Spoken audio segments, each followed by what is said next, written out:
Welcome to A Slob Comes Clean, the podcast. I'm Dana White. I blog almost every day as Noni over at aslobcomesclean.com.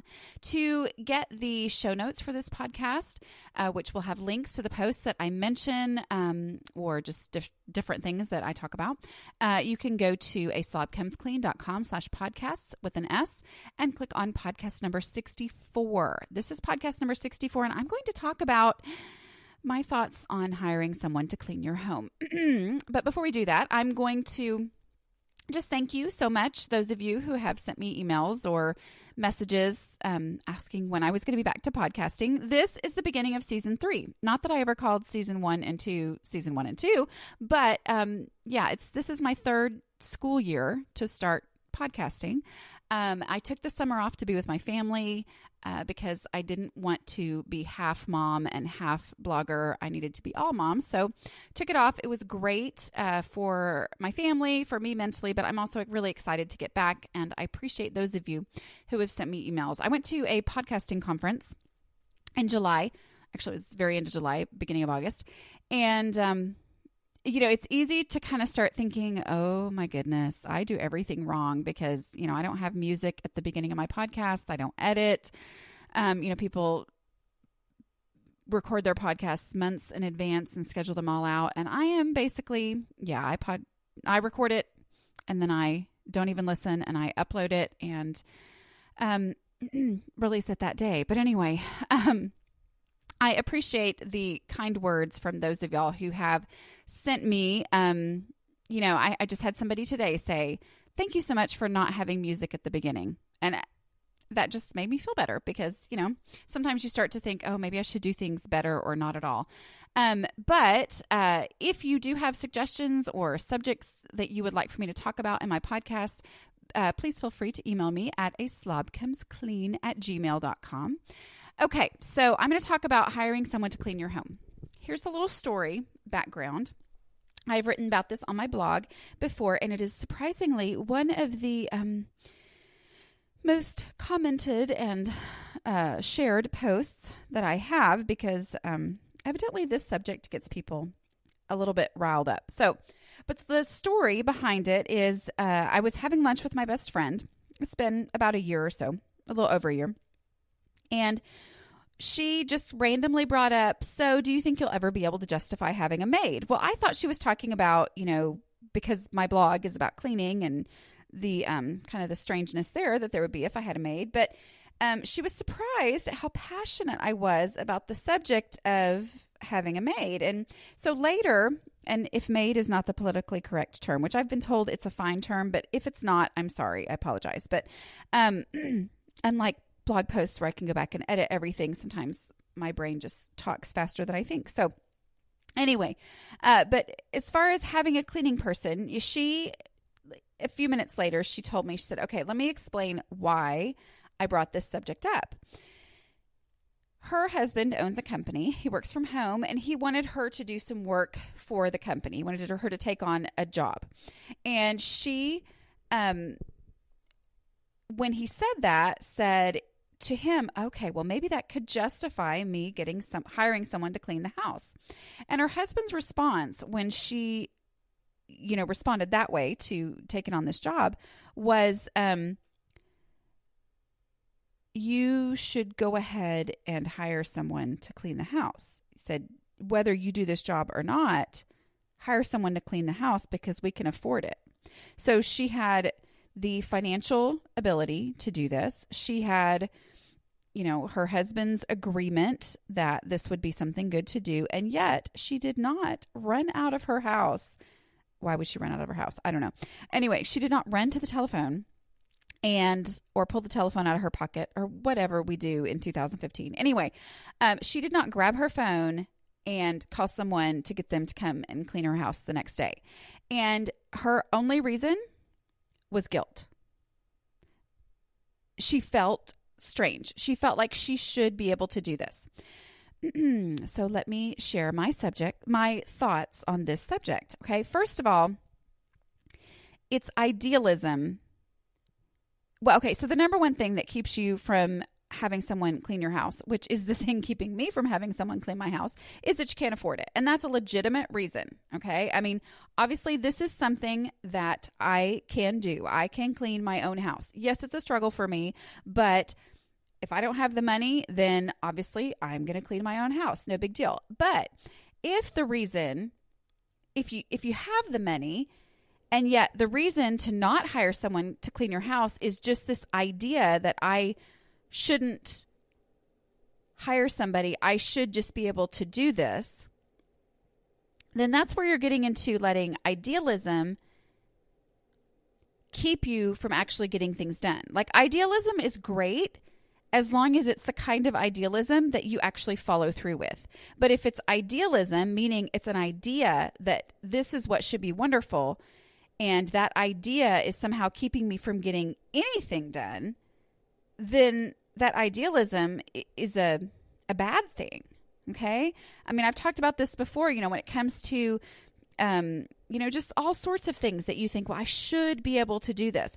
But if the fact is that it's not getting done, then saying that you should be able to do it is not helping.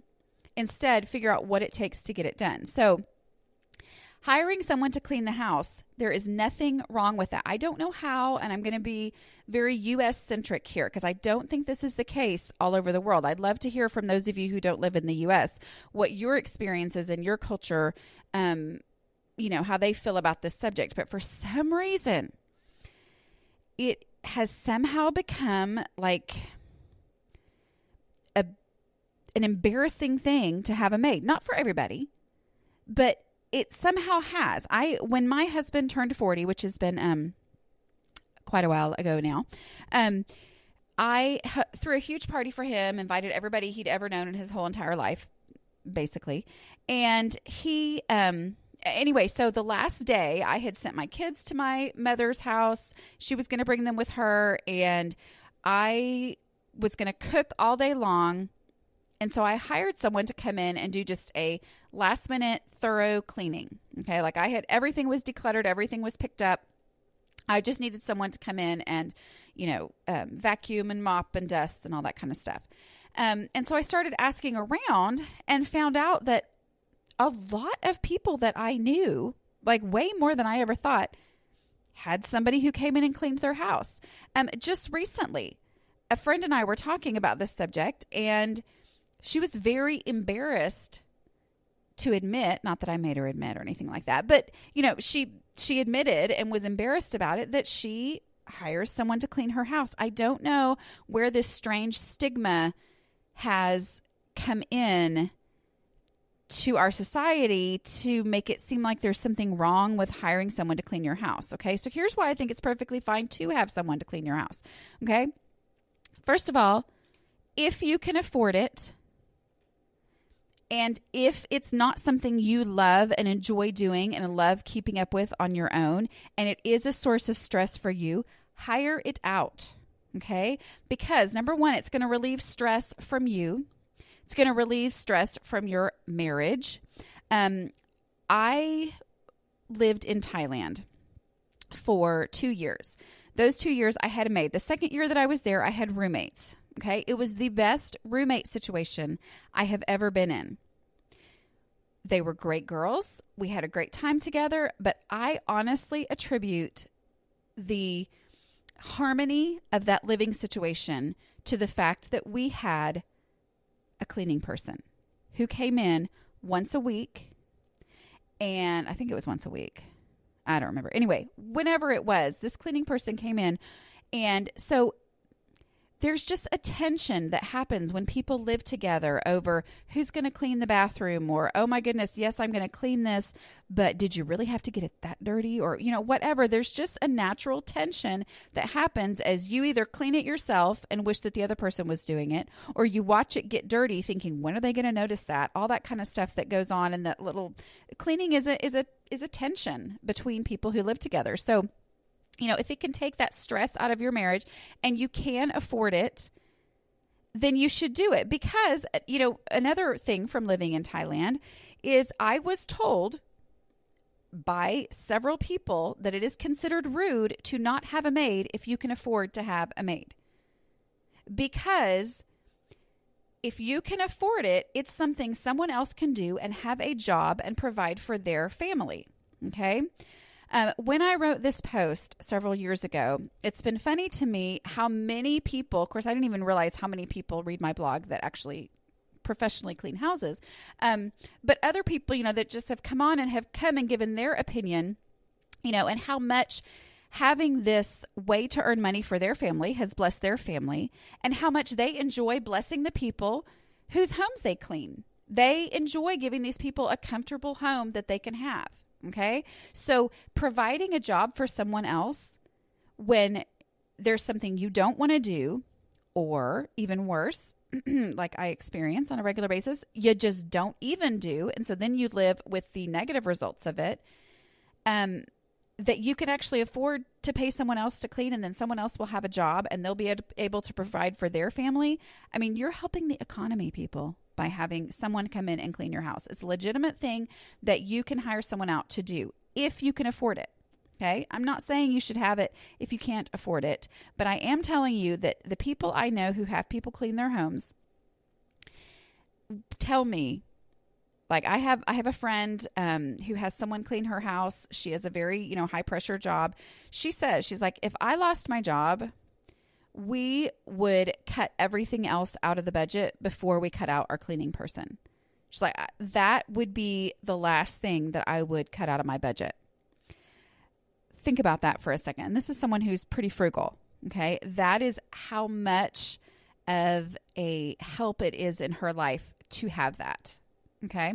So idealism is great if you can live up to that idealism. But if it's idealism that keeps you from getting anything done, if it paralyzes you of, I should be able to clean my house, then, don't let it paralyze you.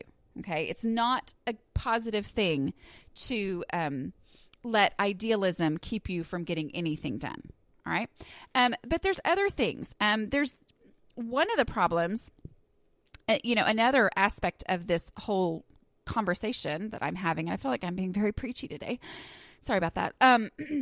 But I think it's also really important to understand the reality of having someone clean your house, because here's the other thing that can happen. There's the idealism of, I should be able to do this myself. I should, when are my kids ever going to learn to keep the house clean if we have somebody who comes in and cleans the house? But along those lines is the delusion that a lot of people like me, and I have really had to struggle against this delusion. But a lot of the delusion that we have of, if I had a maid, everything would be perfect. My house would look great. Well, if I could afford someone to come in and clean my house would look great. And so that I don't clean my house because I'm just mad that I can't afford to have somebody clean my house.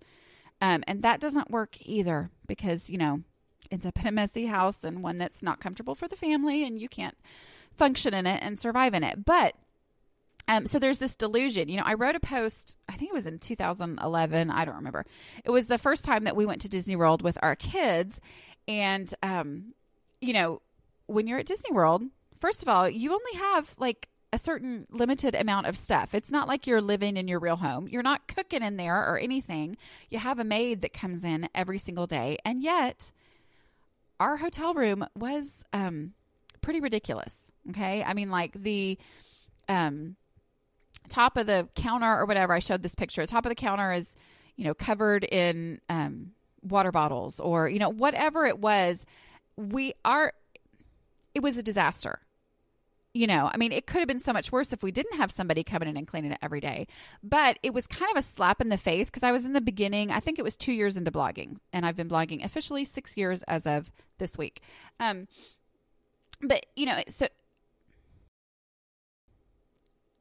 I was still kind of in that delusion of, if I just had somebody to clean my house, then I wouldn't be in this mess. Well, here was the reality. I had someone coming in and picking up and straightening every day, and yet it still was embarrassing enough that I didn't want to leave my blinds open in my little hotel room. Okay. I didn't want somebody walking by and going, oh, wow, those people are messy.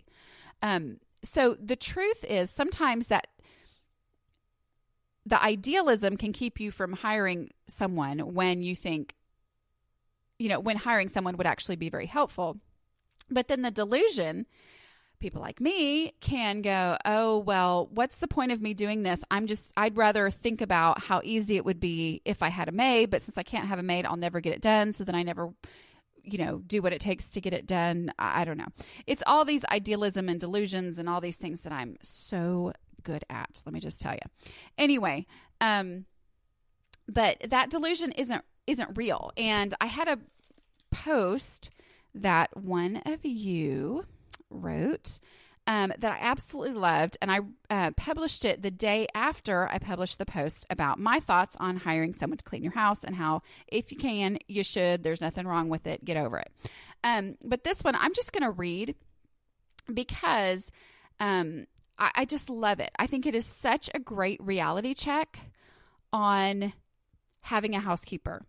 She titled it Pros and Cons of Having a Housekeeper. She just sent me this email, and I wonder if you're still listening because I think you said you found me on iTunes.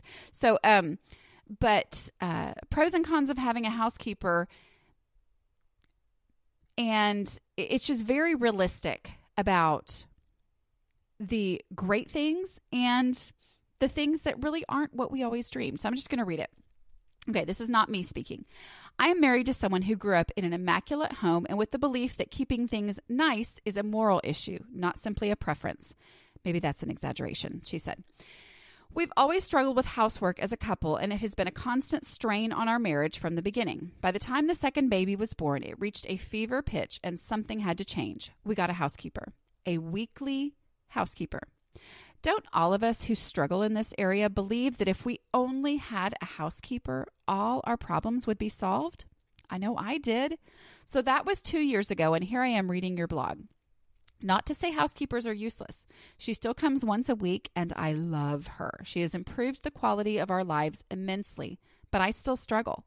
I thought it may be helpful for you and potentially your readers to see what having a housekeeper can and cannot do for you.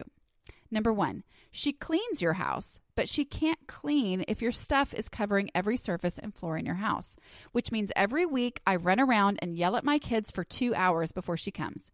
It never fails that I put this off until the last minute. The house looks and smells amazing when she leaves, and that lasts for up to 12 hours as long as everyone is asleep for most of that time. Then by the next day, the kitchen's a disaster, the floors are covered in toys, and the garbage can smells again. She does dishes, but not a full week's dishes. You still need to wash your dishes every day and do your laundry and clean off the table and sweep the floor.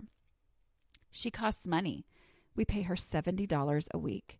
There are times I think it is ridiculous to pay someone to clean our house. Number 5, she does not declutter. But, okay, and here's the pros. She gets our house completely company ready every week. I have the comfort of knowing that that pile of dirty clothes has never been there for more than a week. I haven't cleaned a shower or bathtub in over 2 years, and they are both clean. When I have to run around because company is coming, which I still do, I'm done much quicker, and clearing off the bathroom counter reveals a clean sink and counter rather than a disgusting mess. It has improved my marriage. It is the one day a week we don't argue about the house. Maybe another exaggeration.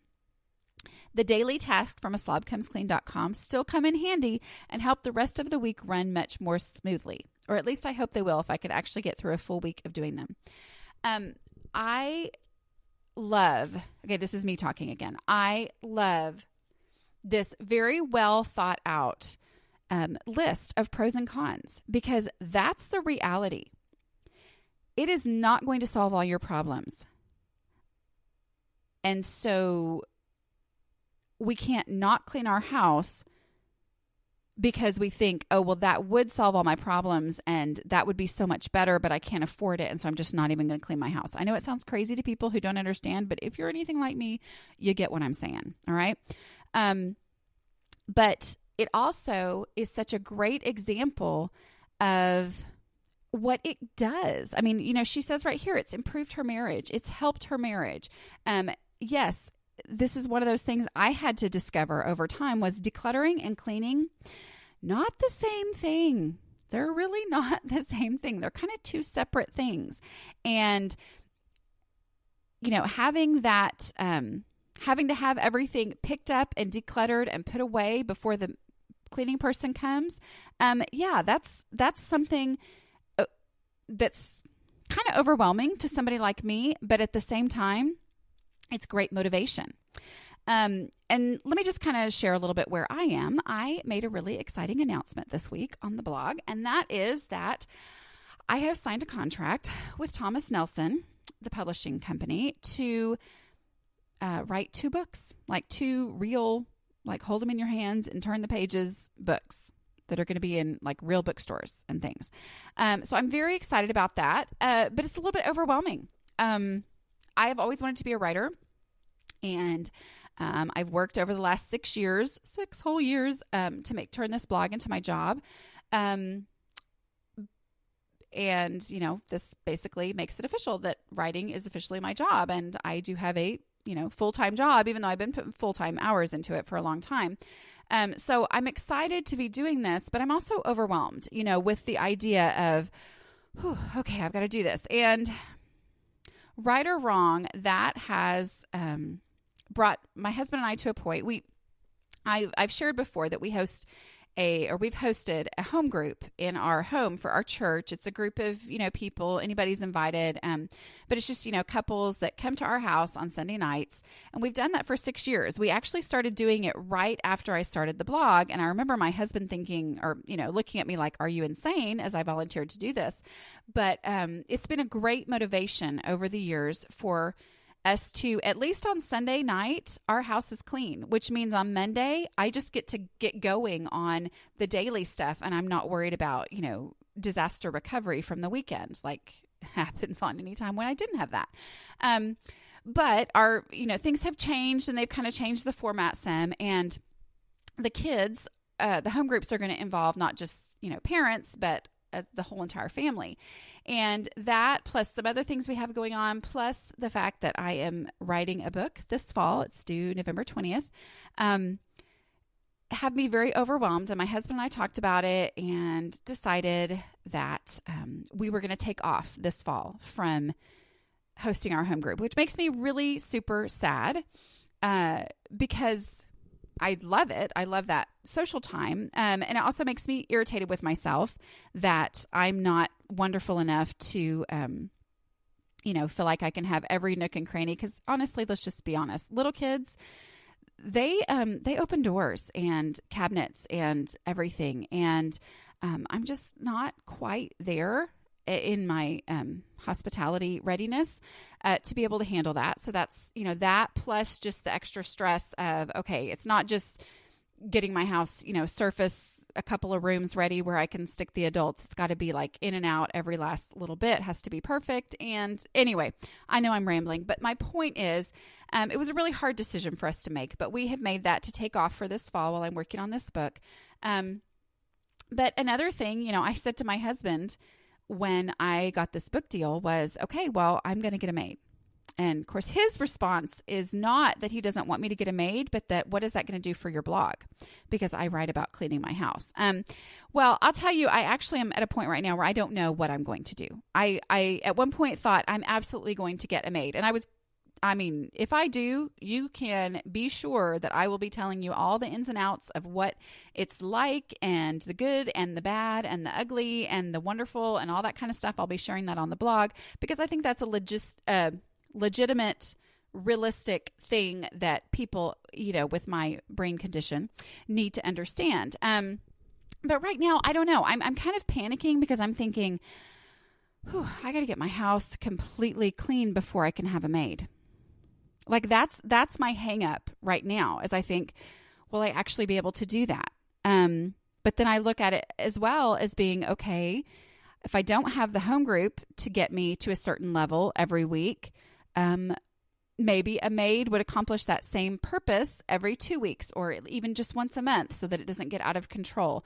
I don't know. I'm totally just kind of blehing what I'm thinking right now.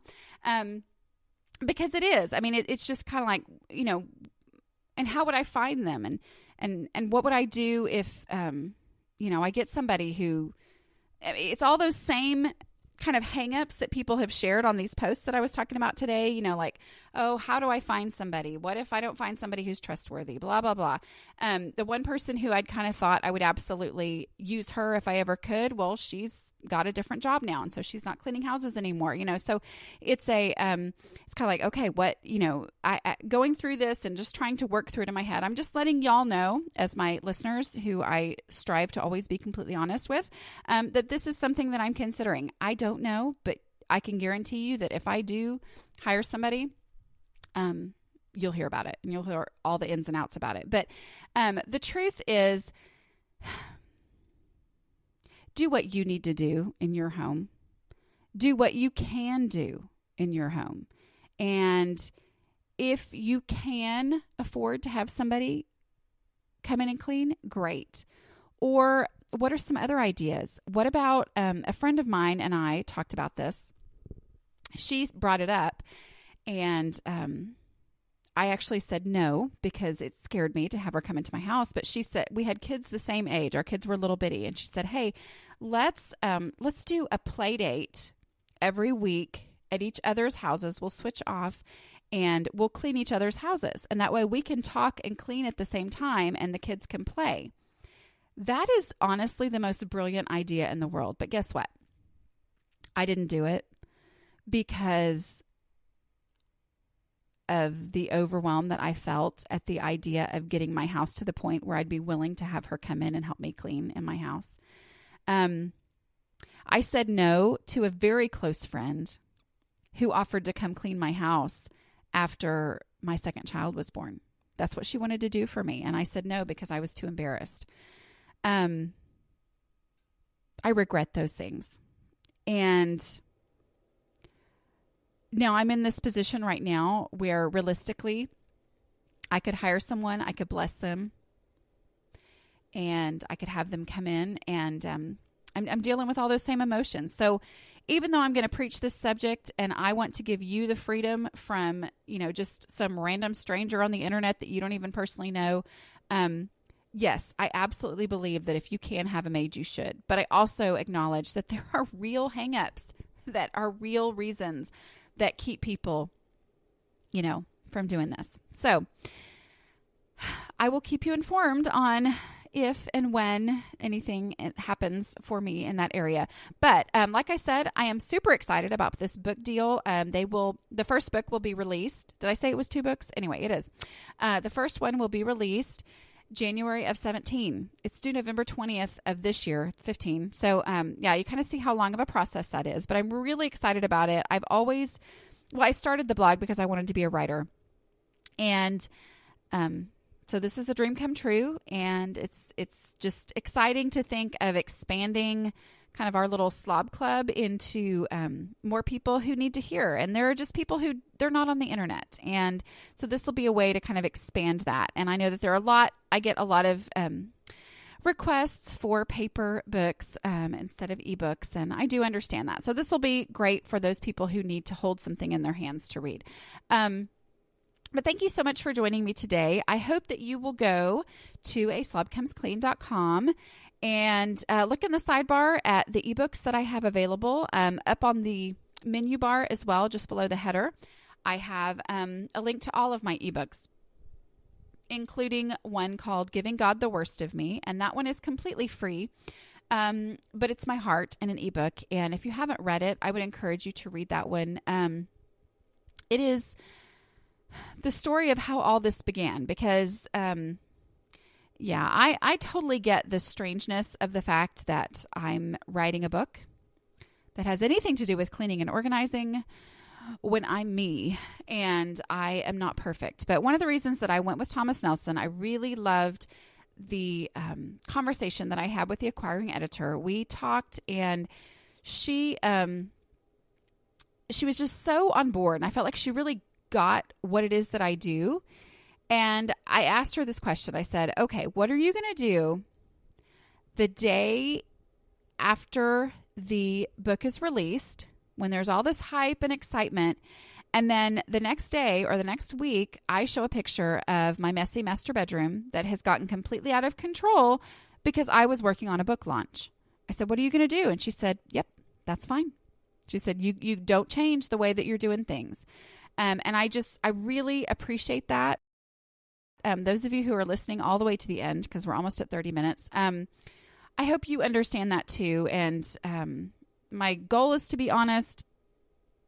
I'm sure I'm not completely honest, because who really is? But that's always my goal, to share with you just the reality, because guess what? This is not a get your house clean and, oh, good, you're done for the rest of your life. I so wish it was. But there's always different ways to do things. Maybe there's a season of life where having a cleaning person makes sense. And then there's other seasons of life where that's just not an option. Or, one thing I've read, I think it was in a book called How Not to Be a Messy. It was a really long time ago, but she recommended hiring someone just for one time, just to come in one time and clean, and clean alongside you. Another thing that some people had suggested in the comments on this post that I've been talking about was hiring someone each season, hiring someone to come in and help you clean before you put up Christmas decorations, or help you clean for spring cleaning, or whatever, just not feeling like I've got to hire someone once a week. I would say that the norm for people who have a consistently hired cleaning person is usually more like every other week as opposed to weekly. And I'm sure that the costs vary everywhere, but, just start asking around if this is something that is in your budget, and it could possibly be something that you could do.